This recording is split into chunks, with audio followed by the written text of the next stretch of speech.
मीमांसा स्त्रीलिंग में है। मीमांसा जो शब्द है वो स्त्रीलिंग में है। देखिए, लिंग जो है दो प्रकार से प्रयुक्त होते हैं। एक तो शब्दों के लिंग होते हैं, जो शब्द होते हैं उन शब्दों के लिंग होते हैं।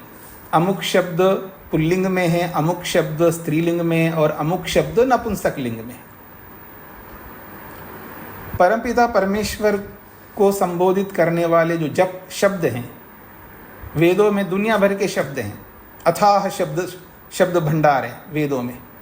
और ईश्वर को संबोधित 3 प्रकार के शब्दों से किया जाता है। ईश्वर को स्त्रीलिंग में भी संबोधित किया जाता है, पुल्लिंग में भी संबोधित किया जाता है, और नपुंसक लिंग में भी संबोधित किया जाता है। आप लोगों को पता है ये बातें? अगर किसी को पता है तो अच्छी बात है, पता नहीं तो अभी पता कर लीजिएगा। ईश्वर को जब हम संबोधित करते हैं तो तीनों शब्दों से संबोधित करते हैं ईश्वर को। ईश्वर को नपुंसक लिंग में भी संबोधित करेंगे, ईश्वर को पुल्लिंग शब्द से भी संबोधित करेंगे, और स्त्रीलिंग शब्द से भी संबोधित करेंगे। अच्छा जी, अगर आपको नपुंसक लिंग में संबोधित किया जाए तो बड़ा दुख हो जाएगा, आपको कष्ट हो जाएगा। क्यों जी? या किसी पुरुष व्यक्ति को स्त्रीलिंग से संबोधित किया जाए उसको भी कष्ट होगा, और किसी स्त्री को अगर पुल्लिंग से संबोधित किया जाए तो उसको भी कष्ट हो जाएगा। पर ईश्वर को कोई कष्ट नहीं होता है। उसको आप स्त्रीलिंग में संबोधित करो या नपुंसक लिंग में संबोधित करो या पुल्लिंग में संबोधित करो।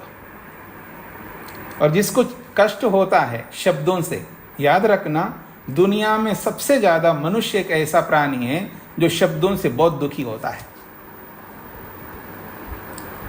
और शब्दों को सुनकर के, चाहे वो सास बोले, चाहे बहू बोले, या गुरु बोले या शिष्य बोले, या पड़ोसी बोले या शत्रु बोले या मित्र बोले, इन शब्दों को सुनकर के जो भी दुखी होता है और जीवन भर उसको याद रखता है, उसके दिल से, उसके मन से वो शब्द निकलता नहीं, तो समझ लेना उसकी मुक्ति कभी नहीं होगी।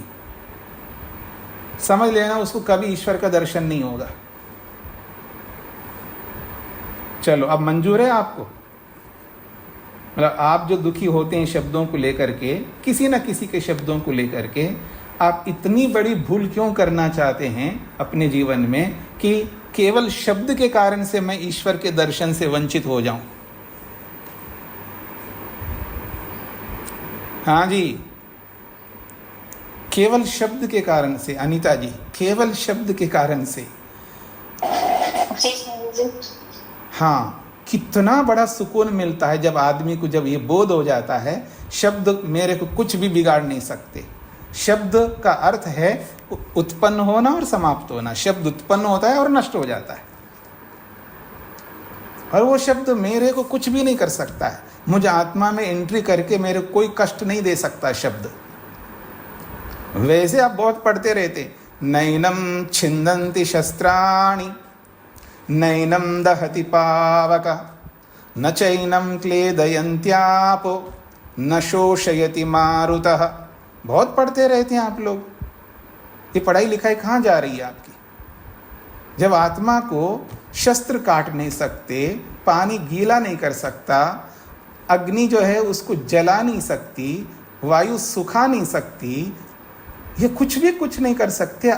आफ्टर ऑल ये शब्द क्या कर लेंगे आपकी आत्मा को? क्यों परेशान होते हो? कितना बड़ा भारी दुखी होता है आदमी, देखिएगा। मतलब कितना अज्ञानी है ये आदमी, मतलब कितनी कम जानकार है व्यक्ति, कितना कम जानता है व्यक्ति। वैसे अपने आप को, आई नो एवरीथिंग, मैं सब जानता हूँ, मेरे को बताने की जरूरत नहीं है, ऐसे बोलता रहता है। लेकिन उसको पता नहीं कितना भारी अज्ञान से ग्रस्त है व्यक्ति, कितना दुखी होता रहता है। शब्द तो शब्द है, पैदा होते समाप्त होते हैं। आपको चाहे पुल्लिंग में बोले, स्त्रीलिंग में बोले, नपुंसक लिंग में बोले, आपको तू कह करके बोले या तुम कह करके बोले, क्या फर्क पड़ता है? शब्द है वो, कुछ नहीं होगा।